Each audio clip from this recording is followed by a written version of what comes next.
Akhirnya sepak takraw ada rumah sendiri.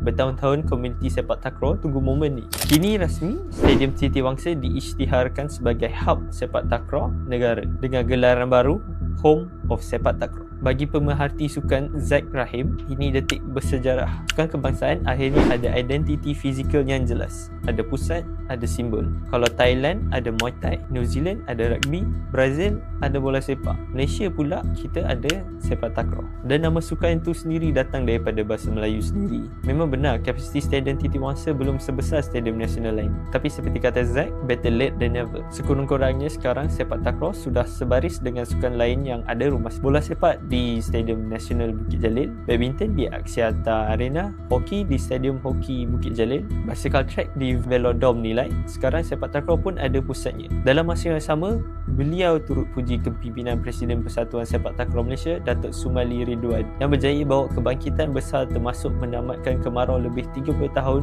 dengan menewaskan Thailand di pentas utama. Tapi cabaran sebenarnya masih besar. Nak jadikan sepak takraw sukan paling popular di Malaysia, itu bukan kerja mudah. Bola sepak masih dominan, badminton pula makin naik di pentas dunia. Cadangan pun dah mula keluar. Malaysia rule sepak takraw, tambah sentuhan untuk panjangkan rally, kategori singles, mixed regu dan perluasan penyertaan pelbagai kaum. Hakikatnya sepak takraw ada satu kelebihan besar. Tak perlu fasiliti mahal, tak perlu padang yang besar, boleh main hampir di mana-mana saja. Sekarang persoalannya bukan lagi soal rumah. Rumah dah ada.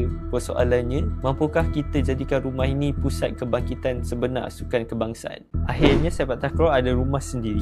Bertahun-tahun komuniti sepak takraw tunggu momen ni. Kini rasmi, Stadium Setiawangsa diisytiharkan sebagai hub sepak takraw negara dengan gelaran baru Home of Sepak Takraw. Bagi pemerhati sukan Zack Rahim, ini detik bersejarah. Sukan kebangsaan akhirnya ada identiti fizikal yang jelas. Ada pusat, ada simbol. Kalau Thailand ada Muay Thai, New Zealand ada rugby, Brazil ada bola sepak. Malaysia pula kita ada sepak takraw. Dan nama sukan itu sendiri datang daripada bahasa Melayu sendiri. Memang benar kapasiti Stadium Setiawangsa belum sebesar stadium nasional lain. Tapi seperti kata Zack, better late than never. Sekurang-kurangnya sekarang sepak takraw sudah sebaris dengan sukan lain yang ada rumah. Bola sepak di Stadium Nasional Bukit Jalil, badminton di Axiata Arena, hoki di Stadium Hoki Bukit Jalil, basikal track di Velodrome Nilai. Sekarang sepak takraw pun ada pusatnya. Dalam masa yang sama, beliau turut puji kepimpinan Presiden Persatuan Sepak Takraw Malaysia, Datuk Sumali Ridwan, yang berjaya bawa kebangkitan besar termasuk menamatkan kemarau lebih 30 tahun dengan menewaskan Thailand di pentas utama.